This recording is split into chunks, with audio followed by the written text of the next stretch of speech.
ಸತ್ಯಯುಗ, ತ್ರೇತಾಯುಗ, ದ್ವಾಪರ ಯುಗ, ಕಲಿಯುಗ ಈ 4 ಯುಗಗಳ ಬಗ್ಗೆ ತಿಳಿದುಕೊಳ್ಳೋಣ. ಮಾನವನ ನೈತಿಕತೆ ಮತ್ತು ಧರ್ಮದ ಅನುಗುಣವಾಗಿ ಕಾಲವನ್ನು 4 ಯುಗಗಳಾಗಿ ವಿಂಗಡಿಸಲಾಗಿದೆ.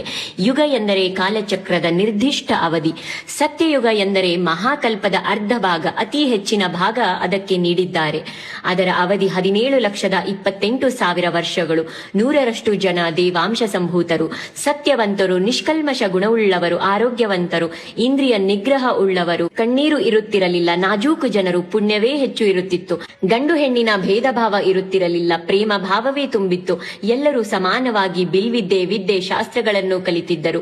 ಇವರ ಆಯಸ್ಸು 1,00,000 ವರ್ಷವಿತ್ತು, ಎತ್ತರ 48 ಅಡಿ ಇತ್ತು. ತ್ರೇತಾಯುಗ ಎಂದರೆ 12,96,000 ವರ್ಷದ ಕಾಲದ ಅವಧಿ. 75% ಜನ ಪುಣ್ಯವಂತರು, 25% ಪಾಪರ್ಥರು ಇದ್ದರು. ಕರ್ತವ್ಯ ನಿರ್ವಹಣೆ ಸರಿಯಾಗಿತ್ತು, ಸಹನೆ ಕಳೆದುಕೊಳ್ಳುವುದು ಕಡಿಮೆ, ಸ್ವಾರ್ಥ ಬೆಳೆಯಿತು, ಚಾಡಿ ಮಾತಿಗೆ ಮುನ್ನಣೆ, ಮಕ್ಕಳು ತಂದೆ ತಾಯಿಯ ಸೇವೆ ಶ್ರದ್ಧೆಯಿಂದ ಮಾಡುತ್ತಿದ್ದರು. ವ್ಯಕ್ತಿಗಳು ಮಾಡುತ್ತಿರುವ ಕೆಲಸಗಳಿಂದ ನಿರ್ಧಾರವಾದ ಬ್ರಾಹ್ಮಣ, ಕ್ಷತ್ರಿಯ, ವೈಶ್ಯ, ಶೂದ್ರ ಎಂಬ ವರ್ಣ ಪದ್ಧತಿ ಹುಟ್ಟಿತು. ವಿವಾಹ ಪದ್ಧತಿ ಜಾರಿಗೆ ಬಂತು. ಏಕಪತ್ನಿತ್ವ ಮರ್ಯಾದೆಯಿಂದ ಬಾಳುವುದು ರೂಢಿಯಲ್ಲಿತ್ತು. ರಾಮ ರಾವಣರ ಯುದ್ಧ ನಡೆಯಿತು. ಈ ಯುಗದಲ್ಲಿ ಆಯಸ್ಸು 10,000 ವರ್ಷಗಳು, ಎತ್ತರ 24 ಅಡಿ ಇತ್ತು. ದ್ವಾಪರ ಯುಗ ಎಂದರೆ 8,64,000 ವರ್ಷ. ಇಲ್ಲಿ ಕರ್ತವ್ಯ ಲೋಪ, ಸ್ವಾರ್ಥತನ, ಆಸೆ ಅತಿ ಹೆಚ್ಚು. ಅದನ್ನು ತೀರಿಸಿಕೊಳ್ಳಲು ಹೀನಾಯ ಸ್ಥಿತಿಗೆ ಹೋದರು. ಅಧರ್ಮ ಹೆಚ್ಚಾಯಿತು, ಧರ್ಮ ಕಡಿಮೆಯಾಯಿತು. ವರ್ಣ ಪದ್ಧತಿಗೆ ತಕ್ಕಂತೆ ಉದ್ಯೋಗ ಸೃಷ್ಟಿಯಾದವು. ಇಲ್ಲಿಂದ ವರ್ಣ ಭೇದ ನೀತಿ ಆರಂಭವಾಯಿತು. ಬಹು ಪತ್ನಿತ್ವ ಪದ್ಧತಿ ಬಂತು. ಆಯಸ್ಸು 1,000 ವರ್ಷಗಳಷ್ಟು, 12 ಅಡಿ ಎತ್ತರ.